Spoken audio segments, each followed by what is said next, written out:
Y bien, estamos aquí de regreso con el presbítero René César Cantón y con mi compañero que le doy la más cordial de las bienvenidas. Hola, ¿cómo estás? Hola Nubia, ¿qué tal? Bueno, igualmente que todos mis compañeros, muchas gracias por estar aquí con nosotros y acompañarnos en este tema tan importante, tan trascendente que en estos días, que es la defensa de la vida.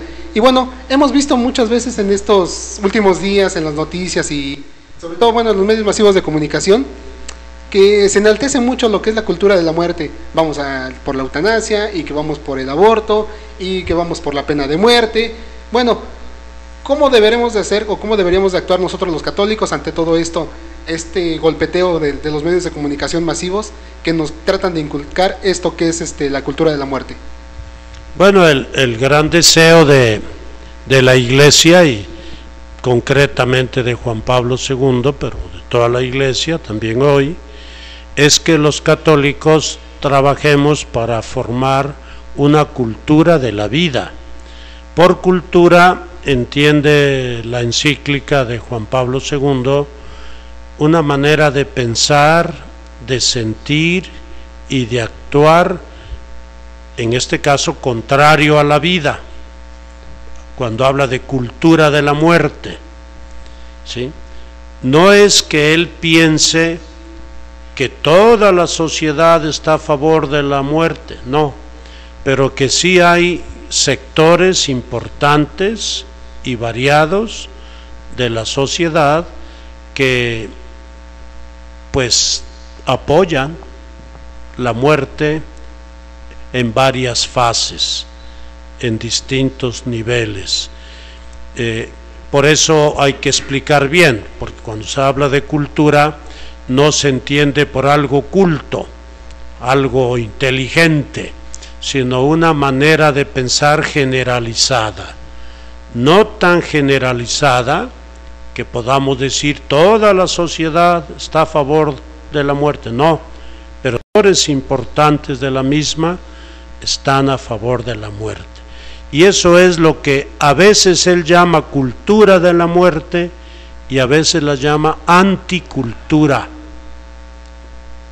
porque realmente es una anticultura, es una manera de pensar y de sentir y de actuar que va contra valores, un valor básico que es el valor de la vida humana.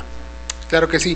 Y bueno, ¿cómo contestarle a esas personas que nos dicen en determinado momento, y es yo creo que un poco entendible, cuando le han matado a algún familiar y estas mismas personas pelean por, digamos, la pena de muerte? Mira, aborda de manera directa en la encíclica Juan Pablo II este tema, y dice que actualmente, con el progreso que ha habido, prácticamente las sociedades tienen la capacidad de aislar al agresor de tal manera que no siga siendo un peligro para la vida de los demás, y que prácticamente no es necesaria la pena de muerte. Más aún, a la luz de la encíclica El Evangelio de la Vida, se modificó el catecismo de la Iglesia Católica, decía, o sea, la forma como abordaba este tema, el catecismo de la Iglesia Católica, porque para Juan Pablo y para la Iglesia prácticamente no es necesaria la pena de muerte para aislar al agresor. Hay muchas formas de aislarlo. Y después también hay otros dos motivos. Muchas veces, de hecho, se ha llevado a la muerte a personas que realmente eran inocentes, porque interviene mucho, por desgracia, la corrupción. Y tercero, desde el punto de vista nuestro, Dios quiere la vida y la vida eterna para todos, también para el criminal. De hecho, acabamos de meditar la palabra de perdón al mal ladrón, al buen ladrón, ¿verdad? Hoy estarás conmigo. La iglesia, como sacramento de salvación de Cristo, tiene que buscar la salvación de todos, también del criminal. Ahora, si no hubiera forma de aislarlo de tal manera que siguiera siendo un peligro grave para la vida humana, pues en ese caso estaría permitida la pena de muerte.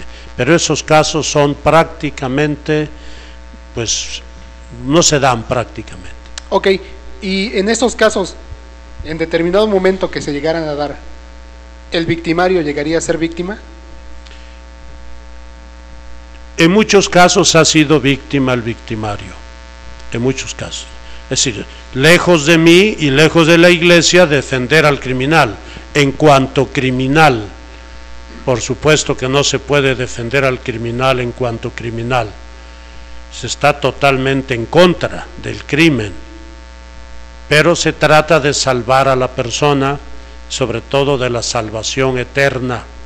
Hay que darle la posibilidad, siempre y cuando no sea un peligro real para la sociedad, que se le pueda aislar, anular, digamos, completamente, como de hecho con las nuevas instalaciones de los reclusorios es posible.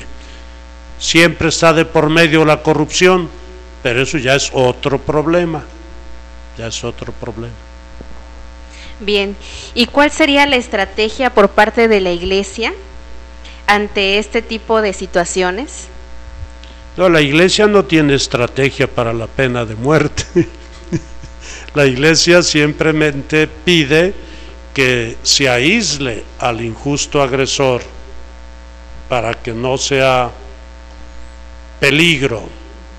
Pero lo que la iglesia pide es precisamente eso, que se tenga en cuenta que el valor de la vida humana es fundamental y es sagrado.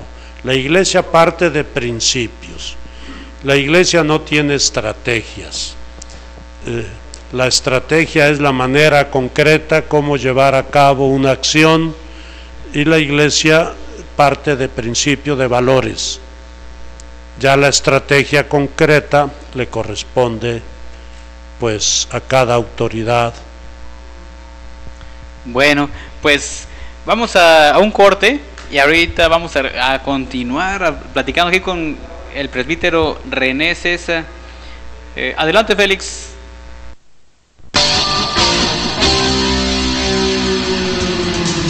Estás escuchando Católicos en Movimiento.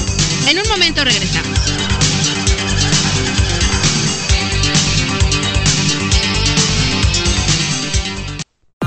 Escucha y participa en nuestra programación. Envía tus dudas y comentarios a cedeco-católico@hotmail.com, porque la tecnología está ligada a Dios.